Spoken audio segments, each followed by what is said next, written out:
बुलंदशहर महापंचायत करने के लिए पहुंचे भारतीय किसान यूनियन के राष्ट्रीय प्रवक्ता राकेश टिकैत ने पंजाब में हो रहे प्रदर्शन और पराली जलाने को लेकर कहा कि पराली या टेक्नोलॉजी भारत सरकार को बतानी चाहिए कि बगैर पराली के धान कैसे पैदा हो। सरकार को धान पर भी बैन लगा देना चाहिए। पराली का निस्तारण सरकार की जिम्मेदारी है। सरकार बात नहीं सुनती है तो सड़क पर आना ही एक रास्ता बचता है। वहाँ से आवाज सरकार तक जल्द चली जाती है। एक बड़ी साजिश है। वहाँ की सरकार के पीछे भारत सरकार भी है जो यह चाहती है आंदोलन यहाँ सबसे ज्यादा हो। पंजाब में धान की खरीद भी नहीं हो रही है। यह भी एक बड़ा सवाल है। ओम प्रकाश राजभर के सवाल को लेकर बोले, उत्तर प्रदेश में जैसे गन्ना समिति का चुनाव हुआ ऐसे ही सरकार बन जाएगी। आने वाले समय में चुनाव बचेगा ही नहीं। जैसे कोरिया में पर्चा भरा जाता है और चुनाव हो जाता है, भारत में भी ऐसा ही होगा। देखो, मुद्दे जो किसान के इशू हैं वो बिजली के इशू है, गन्ना भुगतान के हैं, एमएसपी गारंटी कानून का एक बड़ा सवाल देश में है।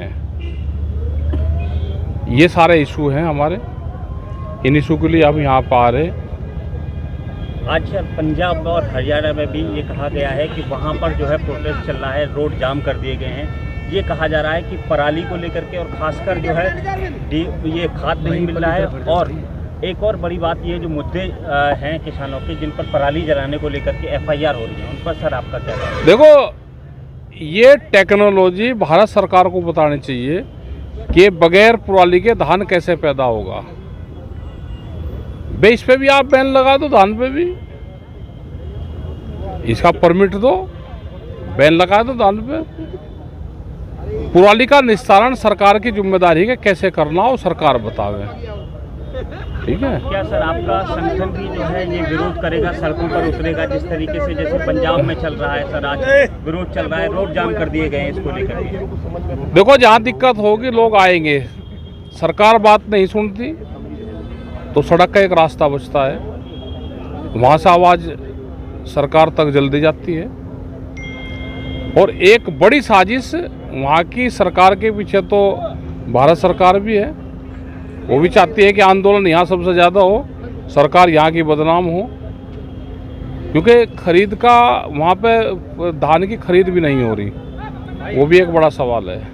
सर, कल एक उत्तर प्रदेश के मंत्री आए थे, पंचायती राज मंत्री। उन्होंने कहा है कि 2027 में चुनाव ही नहीं होगा, यही सरकार बनेगी दोबारा। अब जब इतने भविष्यकारी करता है, बन जाएगी जैसे यहाँ गन्ना समिति में हो, यहाँ ऐसे ही हो जाएगी। आने वाले टाइम पे तो चुनाव बचेगा ही नहीं, यहाँ नाम का बचेगा। जैसे कोरिया में है, पर्चा तो भर जाता है, लोकतंत्र है, लेकिन चुनाव, इसको चुनाव कहोगे क्या? जो चुनाव हो रहे हैं यहाँ पे, भारत में चुनाव है। अब वो ठीक कह रहा मंत्री, वो तो भविष्यवाणी कर रहे वे, उनकी जो प्लान है वो बता रहे हैं। उपचुनाव को लेकर के सर क्या कहेंगे? यूपी में उपचुनाव है 9 सीटों पर। ये तो ठीक ही रहेगा, उस चुनाव में दिक्कत नहीं करने की। बुलंदशहर से नितिन सिंह राजपूत की रिपोर्ट, TV1 इंडिया न्यूज।